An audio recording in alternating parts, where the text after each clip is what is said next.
नमस्ते हिंदुस्तान। तो आज मैं फिर जंतर मंतर पर हूँ और आज शायद एक बार फिर से मैं कहूँगी कि एक बार फिर से लोकतंत्र की आज एक बार फिर से कहीं ना कहीं हत्या हुई है, डेमोक्रेसी की हत्या हुई है। आज जिस चीज़ का हमें इंतजार था कि 3 बजे काउंटडाउन लगा के जहाँ हम बैठे थे, लेकिन आज हमारे साथ कपिल सर हैं। तो इनसे मैं कुछ सवाल करूँगी जो आप लोग बहुत दुखी होंगे, कहीं ना कहीं ये आज हमारे सारे कंफ्यूजन को दूर कर सकते हैं। कुछ ऐसे सवाल हैं जो मेरे और आपके हैं, तो आज इस सवालों का जवाब देने के लिए मैंने आज थोड़ा सा समय इनसे मांगा है। सर, आपका बहुत बहुत धन्यवाद कि आपने आज अपना समय निकाला और आप मुझे अपना समय दे रहे हैं।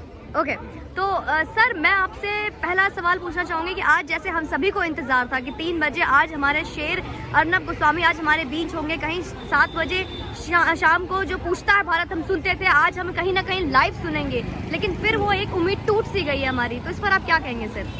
देखिए, मुझे कोई उम्मीद नहीं थी। ओके, मैं जानता था कि इस बिल पे एप्लीकेशन पे हाई कोर्ट यही कहेगा जी, आप सेशन कोर्ट पे चले जाइए। ओके, पहले वहाँ से फैसला लाइए, क्योंकि देखिए दिक्कत क्या है कि हमारे देश में जो कानूनी व्यवस्था अपनाई गई आज़ादी के बाद में, वही अंग्रेजों की माई लॉर्ड वाली कानूनी व्यवस्था अपनाई गई जी, हमारे देश में। मुझे याद आ जाते हैं आज प्रेमचंद, जिन्होंने पंच परमेश्वर जैसी कहानी भी लिखी थी, जी, तो वो पंच परमेश्वर जैसे जो जज होने चाहिए वो हमारे यहाँ नहीं है। हमारे यहाँ माई लॉर्ड है सारे के सारे, राइट, और ये टेक्निकल खेल खेलना जो है बहुत जानते हैं जी, दूसरी बात मैं कहूँगा कि ये इस देश का दुर्भाग्य है जी सर, कि सन 47 से पहले जब नारा लगता था कि भगत सिंह को छोड़ दो, जी, आजाद हिंद फौज के सैनिकों को छोड़ दो, जी, राष्ट्रवादियों को छोड़ दो, क्रांतिकारियों को छोड़ दो, आज सन 47 के बाद इतने साल इसको आजादी कहने के बाद भी इस देश में लोगों को सड़क पे उतरना पड़ रहा है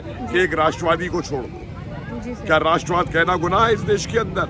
और एक चीज मैं आपको बता दूं, ये कोर्ट अर्नब के शरीर को जेल में रख सकता है, जी, लेकिन अर्नब के मस्तिष्क को कैद नहीं कर सकता, अर्नब के विचारों को कैद नहीं कर सकता, और अर्नब जैसे विचार रखने वाले करोड़ों भारतीयों के मस्तिष्क को कैद नहीं कर सकता। एक चीज याद रखिए, जी, सोवियत यूनियन में जी, जब सोवियत क्रांति हुई थी, रूस की क्रांति हुई थी, जी, तो इसका एक कारण था भ्रष्ट न्यायपालिका। बिल्कुल सही बात कहा सर आपने। और जब सोवियत यूनियन गिरा, कम्युनिस्ट सोवियत यूनियन गिरा, तो उसका एक कारण था वहां पे न्यायपालिका का ना होना। जी, तो न्यायपालिका, ये याद रखिए इस चीज को, जनता न्यायपालिका से, मैंने देखा था कि कानून अंधा होता है, जी सर, लेकिन मैंने ये नहीं देखा था कि कानून बहरा भी होता है और कानून लंगड़ा और लूला भी होता है। बिल्कुल। तो क्या सर ये जो महाराष्ट्र सरकार जिस तरीके की मनमानी कर रही है, तो क्या उनके ऊपर कहीं ना कहीं कोई एक पावरफुल हाथ है? क्या कहेंगे सर इसका? देखिए, पावरफुल हाथ, मैं तो पहले दिन से कह रहा हूँ जी, कि ये एक साजिश है। जी, अर्नब को इन्होंने उसमें मोहरा बनाया है, जी, क्योंकि इनको ये दिक्कत हो गई कि एक राष्ट्रवादी चैनल कहाँ से आ गया, जी, बाकी बिल्कुल, चैनल तो एफडीआई पे बिके हुए हैं, फॉरेन डायरेक्ट इन्वेस्टमेंट के ऊपर। बिल्कुल, तो बिल्कुल, एक राष्ट्रवाद की बात क्यों करने लगा? जी, उसने साधु संतों की बात क्यों उठा दी? बिल्कुल, उसने मौलाना सैयद की बात क्यों उठा दी थी? जी, उसने उसके बाद में दिशा और ये शशांक के केस क्यों उठा दिए? जी, तो इसलिए उसको नीचे लाने के लिए जितना बम्बई का माफिया है, दाऊद गैंग जिसको कंट्रोल करता है, ओके, इसके पीछे आईएसआई है।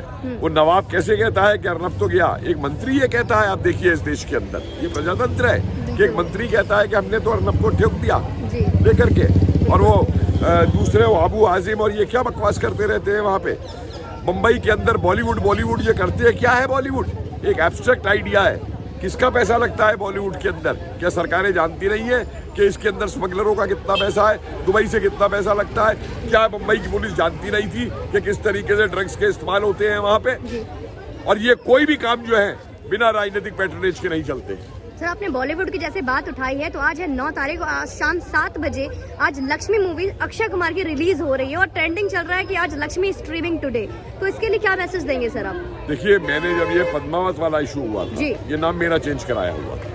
अच्छा, 32 कट मैंने इसमें लगवाए थे। आप YouTube पे देखेंगे, मेरे लेक्चर्स ऑलरेडी मौजूद हैं। बिल्कुल, आप लोग सभी प्लीज सर का देखिए। और क्यों इतिहास के साथ, क्यों हिंदू इतिहास और इसके साथ में ये खिलवाड़ होता है, मैंने इसका एक कारण दिया था। लंबे विषय है और सारे मेरे लेक्चर्स मौजूद हैं इसके ऊपर। जी, ये जो कम्युनिस्ट है, जी, नक्सलवादी जी, और जिहादी, जी, इन तीनों का आज एक संगठन बन चुका है और ये एक अंतर्राष्ट्रीय संगठन है। देखिए ना, चीन, टर्की, पाकिस्तान में कैसे एक हुए हैं। चीन मुसलमानों को मार रहा है वहाँ पे अपने देश के अंदर, फिर भी इनका संगठन है।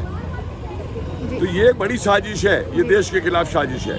और ये मैं आपको बता दूं, ये अर्नब के शरीर को कैद कर सकते हैं, अर्नब के विचारों को नहीं कैद कर सकते। सर एक मैं आखिरी सवाल पूछूंगी आपसे। एक बहुत बड़ा सीक्रेट और बहुत बड़ा क्वेश्चन बना हुआ है कि कुछ बीते समय में फडणवीस जी और एक संजय राउत की मीटिंग हुई थी, उस मीटिंग का राज आज तक समझ में नहीं आया कि आखिर वो मीटिंग हुई क्यों थी। सबसे बड़ा एक क्वेश्चन मार्क बना हुआ है, आज तक समझ में नहीं आया ये चीज। देखिए, राजनीतिज्ञों के राज ये राजनीतिज्ञ जाने जी, कौन सा इनका राज होता है, किसको ये खुद ट्वीट कर देते हैं, कुछ पता नहीं जी। जो बातचीत हुई होगी, अगर वो नहीं पूरी हो रही होगी तो कोई इन्हीं में से ट्वीट कर देगा कि ये मीटिंग हुई थी, ये तय हुई थी। तो मैं तो इस मीडियम को कोई अहमियत नहीं देता।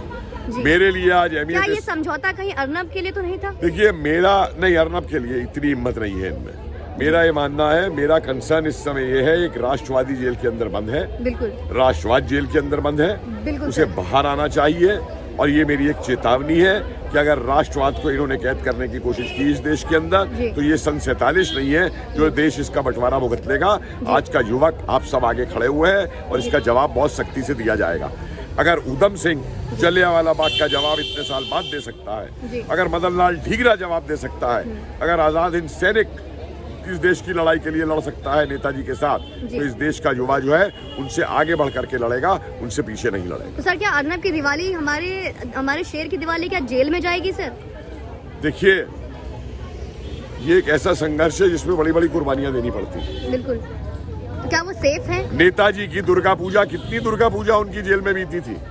मांडले में दुर्गा पूजा नहीं करने दी गई थी उनको जेल में, तो भूख हड़ताल की थी उन्होंने जेल के लिए। और दिवाली तो मैं ये कहूंगा, मैं एक आह्वान देता हूं आपके उससे कि अगर अर्नब दिवाली से पहले बाहर नहीं आते तो मैं अपने घर पे एक दिया और एक मोमबत्ती दिवाली की नहीं जलाऊंगा। बहुत बड़ी बात। आज एक बात सुन लीजिए, दशहरा हो चुका है, रावण मर चुका है, मेघनाथ कुंभकर्ण मर चुके हैं, लेकिन आज हमारे देश में कुंभकर्ण ऐसे हैं जो अभी भी सो रहे हैं और हमारी जनता आके टंका बजा रही है। बिल्कुल सर। तो सर अगर मैं सबसे पहले पूछूं तो इसमें केंद्रीय सरकार का कितना रोल है सर? आज जैसे अमित शाह जी के पास चिट्ठी देखिए, केंद्रीय सरकार से हमारी एक बड़ी सिंपल बात है जो हमने कल महामहिम से भी कही जी। कंगना रनावत को आपने जेड सिक्योरिटी दी, उस पर कोई आँच ना आए। बिल्कुल। आप अर्नब को जेड सिक्योरिटी दीजिए। ये कोर्ट के झगड़े होते रहेंगे, लेकिन तुरंत आप कमांडो भेजिए उस जेल के अंदर, और उस जेल के अंदर अर्नब की सुरक्षा की पूरी व्यवस्था की जाए, पूरी की पूरी। बिल्कुल। क्योंकि उस जेल का एक काला इतिहास है। वो ऐसी जेल है जहाँ सुपारी देके कैदियों द्वारा कैदियों को मरवाया जाता है। बिल्कुल। और अगर कोई भी हादसा हो गया तो एक इतिहासकार होने के नाते मैं कहता हूँ, आगे आने वाली इस देश की पीढ़ियां, इस देश का इतिहास उस तरीके से माफ नहीं करेगा जिस तरीके से उन लोगों को माफ नहीं किया जिन्होंने लाल बहादुर शास्त्री जी का कत्ल मॉस्को के अंदर करवाया था। बिल्कुल बिल्कुल sir, thank you so much आप जुड़े। सर एक आखिरी मैसेज क्या देना चाहेंगे आप हमारे देश के लिए, अर्नब के लिए, जो आज मेरा आज मैसेज हर एक युवक से एक है जी, इस पे मत भरोसा करो कि कौन तुम्हारे लिए क्या करेगा। बिल्कुल। उठो, खड़े हो, ऊपर एक ही बार जाना है। बिल्कुल। एक एक पल सिर उठा करके जियो। बिल्कुल।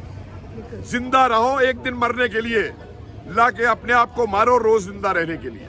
बहुत बहुत धन्यवाद सर, बहुत बहुत धन्यवाद। तो यहाँ पे आपने देखा कि किस तरीके से सर ने बोला कि सांसें तो ऊपर वाले ने हमारी लिख दी है और आज सांसें एक बार ही जाएगी। जैसे एक सांसें ऊपर वाले के हाथ में है, तो डर के मत जिए, कृपया करके आप लोग सब इस डर से बाहर निकले। और अर्नब हमारा शेर है, आज उस शेर को उन्होंने बंद किया है, लेकिन शेर के जो विचार है उनको नहीं बंद कर सकते हैं। तो प्लीज जागिए, अगर अब नहीं जागेंगे तो बहुत देर हो जाएगी। आपका आने वाला कल सुरक्षित नहीं होगा और ये आने वाला कल आपसे सवाल पूछेगा कि आपने आवाज क्यों नहीं उठाई। जय हिंद, वंदे मातरम।